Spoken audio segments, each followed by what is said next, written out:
আসসালামু আলাইকুম। এই বর্ষা মৌসুমেই আসলে মাঠে ঘাস ওঠানোর কাজগুলো করতে হয়। আমাদের গোলারটেক মাঠ সবার প্রিয় মাঠ। খেলাধুলার জন্য ঢাকা শহরের মধ্যে সর্ববৃহত্তম একটা মাঠ হিসেবে পরিচিত সবার কাছে, আমরাও বড় মাঠ হিসেবে জানি। তো এই মুহূর্তে এই মাঠে যে ঘাস ওঠানোর যে কাজ চলছে, এটা নেতৃত্ব দিচ্ছে আমাদের প্রথম থেকেই আলী ভাই। যখন এখানে এই টুকরাটা আর কি, এই ঘাসটা ওঠানোর জন্য আলী ভাই অনেক কষ্ট করছিলেন। আসলে ওই জায়গাগুলোতে ঘাস ওঠানো ওই সময় খুব মুশকিল ছিল। দিন রাত পরিশ্রম করে ভর দুপুরে বা 12টা-1টার দিকে রাত্রে এসে পানি দিয়ে আজকে মাঠের মধ্যে যে ঘাস ওঠানোর যে প্রচেষ্টাটা, এটা আমি বলবো এটার সম্পূর্ণ ক্রেডিটটাই আলী ভাইয়ের। তো আলী ভাইয়ের সাথে কথা বলবো। ভাই আসসালামু আলাইকুম, ভালো আছেন?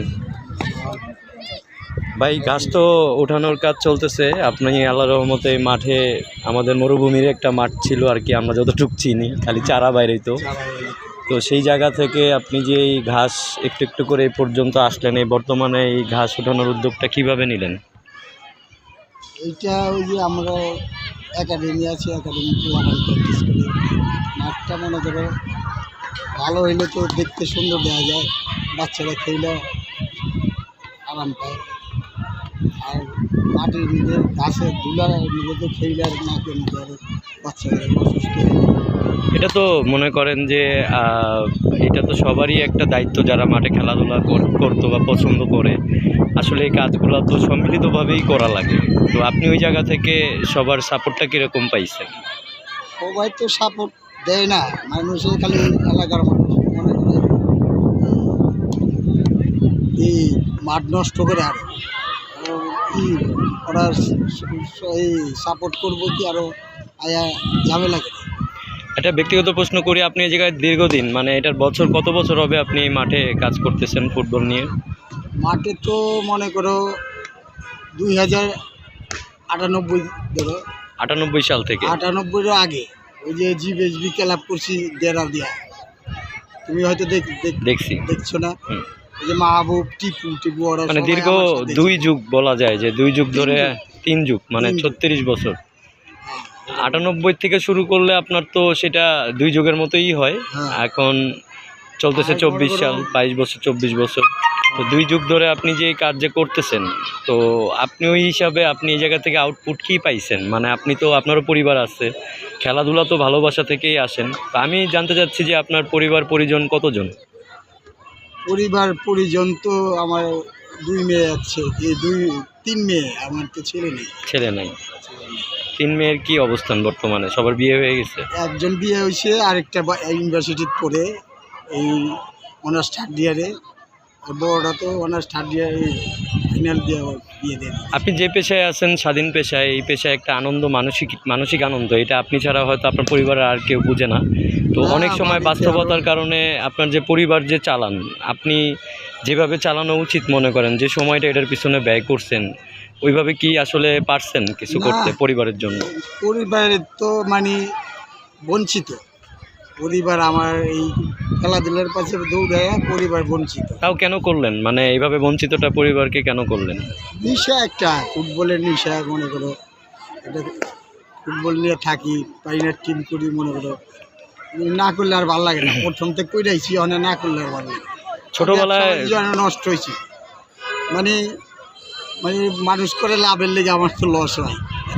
মানুষের অনেক ধরনের অভিযোগ আছে, আপনি অনেকে কাজে লাগান বা অনেকের থেকে সুবিধা আদায় করেন।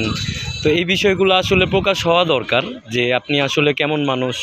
আপনাকে অনেকে দূর থেকেই অনেক রকম ভাবে, বা কাছে থেকেও অনেকে মূল্যায়ন করে না, শুধুমাত্র আপনার দেখা গেছে যে দুর্বলতার কারণে, যে আপনি সচ্ছল না।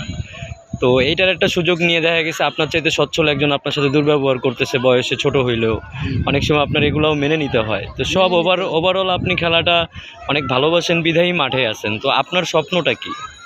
স্বপ্ন তো অনেক কিছু পাওয়ার নেই, চাওয়ার নেই। অনেক এই যতদিন বাইচে থাকি মনে করো এই মাঠটা নিয়ে আছি, একটা নেশা, ফুটবলের নেশায় মনে করো ছাড়তে পারি না। এখন আপনি এই মাঠেই তো যত শ্রম দেন, আমি অনেক সময় দেখছি রাত 1টা-1:30 বাজেও আপনি মাঠে এসে পানি দিচ্ছেন। ভর দুপুরবেলা যখন মাঠে কেউ নাই, আপনি ওই টাইমেও মাঠে লেভেল করার জন্য কাজ করছেন, লেবারদের সাথেও কাজ করছেন, এখনও করতেছেন ইনস্ট্যান্ট। তো আপনি এই মাঠে নিয়ে কি স্বপ্ন দেখেন, যে আপনি যতদিন বেঁচে আছেন আমাদের মাঝে আপনি কি দেখতে চান এই মাঠে?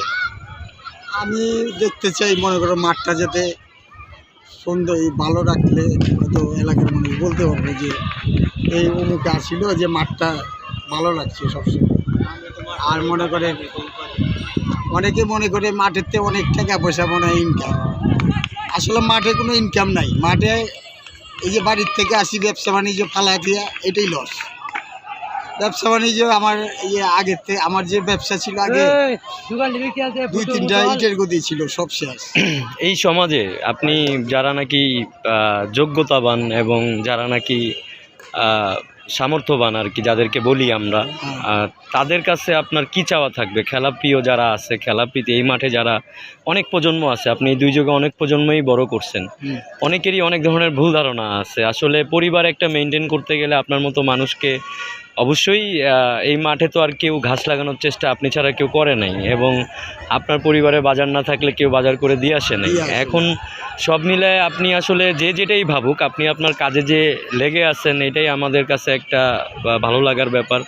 দোয়া করি মন থেকে আপনার স্বপ্নগুলো পূরণ হোক, এবং যারা আপনাকে সহযোগিতা করে তাদেরও এটা আরও বাড়ায় দিক, এটাও চাই। আর আপনি কি চান এই সমাজের মানুষদের কাছে? আপনার একটা চাওয়া বলেন। সমাজের মানুষ যদি আইসা মনে করে আমাদের সহযোগিতা করে মাঠটা সুন্দর রাখে, আরও হেল্প করে, ভালো আমি ফাইনাল টিম চালাই, মনে করে একটু যদি হেল্প করে আমার একটু সুবিধা হয় আর কি। যাই হোক, আপনার সাথে আমার ছোটোবেলা থেকেই সম্পর্ক, অনেক সময় অনেক দুর্ব্যবহার মাঠেও করছি আপনার আচরণে, এগুলো আমাদের মধ্যে ভাই ভাই হিসাবে আপনিও আমাকে ক্ষমা করছেন। আমরা মনে করি না। এখনও এরকম মাঠ নষ্ট করতে আসে যারা, তাদের সাথে দুর্ব্যবহারগুলো আসলেই যে কষ্ট করে সে তো করবেই। তো ওই জায়গা থেকে আমি সবাইকে অনুরোধ করবো, আলী ভাইকে কেউ ভুল বুঝবেন না, এবং আসলেই একটা এত বড় মাঠে এত প্লেয়ারদের সুযোগ সুবিধা বুঝে যে ঘাস প্রয়োজন মাঠে, এটা বুঝে যে সে একটা ব্যক্তি 2 যুগ ধরে এখানে সময় দিচ্ছে, নিজের পরিবারকে কিন্তু এত সময় সে দেয় নাই, এবং সে এতটাও লাভবান এখন পর্যন্ত হইতে পারে নাই। এটাই বাস্তবতা। যারা দূরে থেকে আসলে ভুল বোঝেন, তারা কাছে এসে যদি তার এই কাজগুলোকে আরও হেল্প করে আগায় নিয়ে যান, সেটাই হবে আমাদের সবার কামনা। তো সবাই দোয়া করবেন আলী ভাইয়ের জন্য। আলী ভাই আমাদের বড় ভাই, এবং অনেক বয়সও হয়ে গেছে তার, ফুটবল প্রীতি এবং তার নিজের খেলাও আমি দেখতাম, সে কতটা খেলা পাগল। আল্লাহ যেন তাকে দীর্ঘজীবী করে, আমাদের মাঝে অনেক দিন তাকে বাঁচায় রাখে। এবং আলী ভাই সবার কাছে তাহলে একটু দোয়া চেয়ে নেন। সবাই আমার জন্য দোয়া করবেন, যাতে আমি ভালোভাবে এই শেষ বয়সে কিছু করে যেতে পারি এলাকার জন্য। আমি তো নিজের জন্য কিছু করি না। আপনারা যে সবাই ভুল বুঝে, তাদের উদ্দেশ্যে কিছু বলেন। আমার যারা ভুল বুঝে ওরা এসে দেখুক আমি আমার কী লাভ। শাওন জানে, শাওন তো জানে, ও একটা একাডেমি চালায়। শুধু শাওন না, আপনার এই জায়গায় আপনার এই অবদান অনেকেই জানে। হ্যাঁ, আপনার এই অবদান মাঠে যারা আসে রেগুলার, এবং সত্যিকার যদি সত্যি বলতে হয়, তাদের এই সত্যি কথাটা যদি না বলে, সেটা হবে অন্যায়। অন্যায়, এইটাই। ঠিক আছে, তো আপনার এই অবদান অন্তত আমি ছোট ভাই হিসাবে যেহেতু কাছ থেকে দেখছি অনেক, আমি আপনার অনেক ছোট, আমি ওইটার অবদান অন্তত আমার চোখে যেহেতু আছে, সবসময় সম্মান, এবং আমার প্রচেষ্টা থাকবে আপনার পাশে থাকার। দোয়া করবেন আমার জন্য। ভালো থাকবেন। আপনাদের কেমন লাগলো কাজ করে মাঠে? ভালো লাগলো কাকা। হ্যাঁ, মাঠে কাজ করে ভালো লাগলো। হ্যাঁ, খুব ভালো লাগছে। আপনারা খেলাধুলা করেন, ভালো লাগে। যাক, আপনাদের অনেক ধন্যবাদ। আপনাদের এই কষ্ট তো আসলে টাকা দিয়ে শোধ করা সম্ভব না। যতটুকু যে টাকা পয়সাগুলো আপনারা পান, এটা হয়তো একটা নিয়মে পান, কিন্তু একটা ঘামের ফোঁটার মূল্য কখনো আসলে টাকা দিয়ে দেওয়া সম্ভব না। আপনারাও ভালো থাকবেন, দোয়া করবেন। ঠিক আছে, আসসালামু আলাইকুম।